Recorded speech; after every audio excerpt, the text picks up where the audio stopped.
Voilà, eh bien, je suis ravi de vous retrouver ce matin, dernier jour de 2022, le 31 décembre.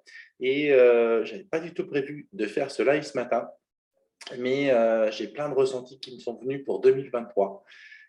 Donc, du coup, je fais ce live pour vous partager tout ça parce que je sais que ça va parler à beaucoup. Et donc là, j'ai pris beaucoup de temps autour des fêtes pour prendre du temps pour moi, pour lire, pour ressentir les choses, être dans la nature, au contact des éléments.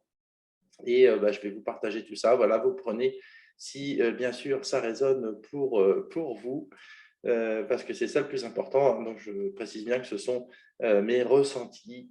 En aucun cas, ne prenez tout ça comme des vérités, parce qu'il n'y a pas de vérité. Et même si moi, je vais vous présenter ce qui me semble être ma vérité aujourd'hui, ne le sera peut-être plus demain. Et c'est OK. Alors, je ne sais pas du tout s'il y a du monde en direct qui me suit. Je ne vais pas forcément du coup suivre les commentaires parce que je voudrais simplement partager les choses.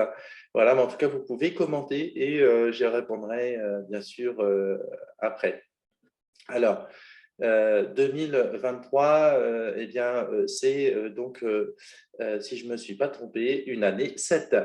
Voilà, donc on était en année 6 cette année avec les deux, là, tout ça, c'était sympa. Donc le 6, c'est l'énergie de l'amour, l'amour de soi, mais c'est aussi la responsabilité.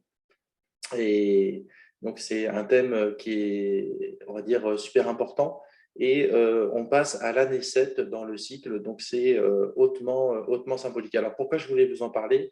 Parce qu'il y a eu plusieurs signes avant que je fasse le calcul des chiffres et que ça fasse 7. 2 plus 2 plus 3, donc ça fait 7. Eh bien, j'ai reçu des signes. Voilà, et notamment des signes christiques. Et comme je suis abonné à la chaîne INRES TV, et hier soir, j'ai regardé les reportages qui parlent de l'Apocalypse, qui donne ce passage de la Bible. Et moi, je m'intéresse à la Bible depuis longtemps, mais ce passage sur l'Apocalypse, j'en connaissais pas forcément grand-chose, voire, on va dire, quasi inexistant. Et c'était, je sais plus, 8 ou 9 épisodes d'une demi-heure, et je me suis régalé à regarder tout ça pour savoir un peu, avoir une idée de ce que c'est que cet apocalypse.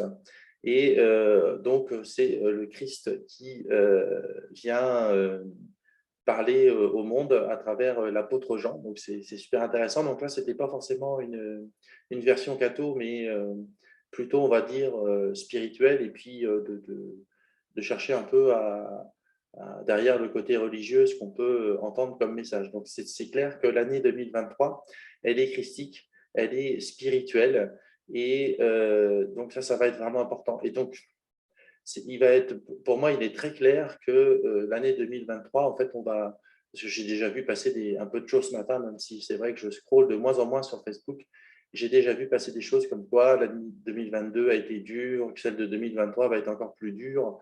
En fait, tout ça, eh bien, c'est ce qu'on va décider ici et maintenant, en fait. Hein, parce que pour moi, il n'y a pas de meilleure prévision que celle qu'on va décider ici et maintenant. Et donc, qu'est-ce qu'on projette pour l'année 2023? Et moi, je pense que 2023, c'est une très belle année qui se profile, et ça va demander de se rattacher à l'énergie christique, à l'énergie du Christ. Alors, c'est le Christ intérieur, celui qui est en nous, qui nous accompagne, et donc de bien se rappeler que eh bien, nous ne sommes pas seuls, nous sommes accompagnés. Donc ça, c'est vraiment quelque chose d'important. Euh, L'année 2023, c'est une année qui va être très intérieure. Il va falloir aller vraiment chercher l'amour de soi à l'intérieur, arrêter d'aller le chercher à l'extérieur. Alors ça, c'est quelque chose que je sais déjà depuis de nombreuses années, mais là, je sens que c'est vraiment fort et puissant. Ça va être arrêter d'aller chercher l'unité avec tous les êtres humains sur Terre, mais chercher à avoir l'unité intérieure.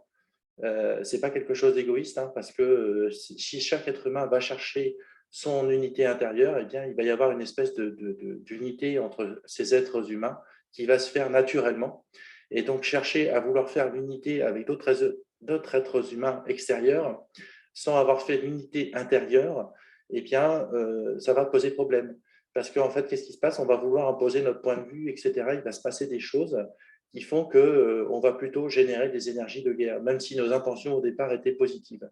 Donc, il va falloir vraiment aller en quête de ce Christ intérieur, retrouver cette unité intérieure, aimer toutes les parties de nous profondément et créer l'unité. Et en fait, on va se rendre compte que quand on fait ça, l'extérieur est beaucoup moins problématique. Et en fait, on va dire, squeezer les peurs, etc.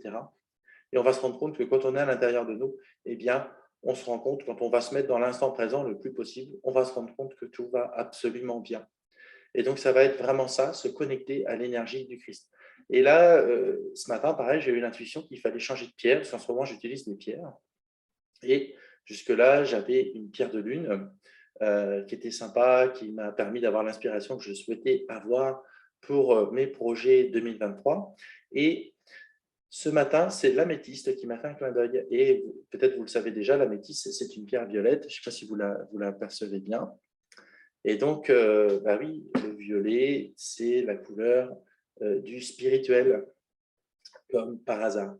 Voilà, donc vraiment 2023, une année où on va arrêter de vouloir avoir l'unité avec d'autres êtres humains à l'extérieur. Ce qui est vraiment privilégié, c'est l'unité intérieure.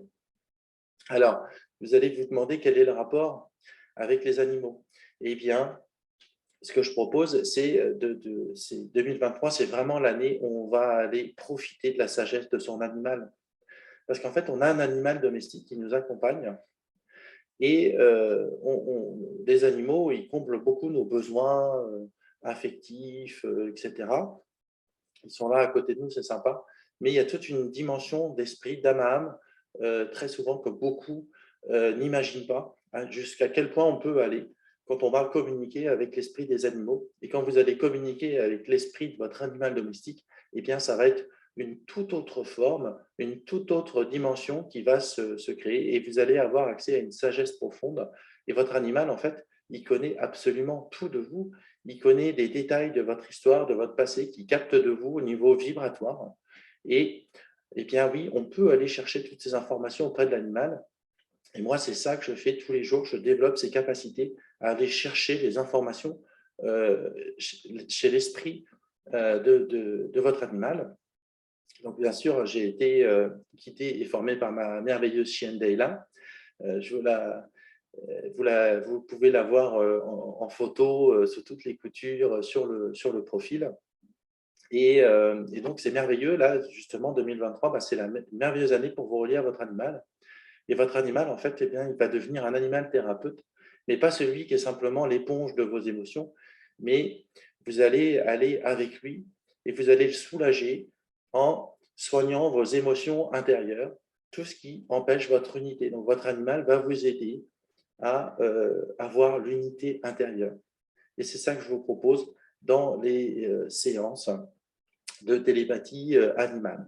Et donc, j'ai fait un post cette semaine parce que le son de ma voix a changé quand je joue au tambour. C'est vraiment des sons vibratoires puissants qui vont vous emmener vraiment à l'intérieur de vous-même, en profondeur. Et j'ai bien senti que cette vibration profonde, elle est vraiment là pour ça, pour vous emmener dans votre spiritualité, dans la connaissance de soi profond. Et en fait, on a peur d'aller à l'intérieur de soi parce que justement, on va toucher des peurs, des traumatismes, mais en fait, on peut y aller. Et en ce moment, les énergies font, et notamment en 2023, ça je le sens fortement, on en discutera à la fin de l'année, mais que le chemin va être facilité pour tout le monde pour aller à l'intérieur de soi, parce que c'est ce qui nous est demandé en ce moment, d'aller vraiment puiser à l'intérieur. Et on ne va pas y trouver que de la merde, on va surtout y trouver des belles choses, des trésors, tous nos trésors intérieurs, tout ce dont on a besoin pour être heureux, pour être bien, pour rayonner l'amour en fait. Et oui, parce que quand on cherche plus l'amour à l'extérieur de soi et qu'on va le trouver à l'intérieur de nous-mêmes, eh bien, on va rayonner une paix, on va rayonner quelque chose d'extraordinaire. Donc ça, c'est vraiment quelque chose qu'on va amplifier tous les jours. Et la présence d'un animal à ses côtés bien, va renforcer tout cela. Voilà ce que je voulais vous dire aujourd'hui pour ce moment. Ben, je vous souhaite à tous une merveilleuse fin d'année. Profitez bien de cette magnifique journée. Et puis, ben, on se retrouve en 2023. Je vous embrasse.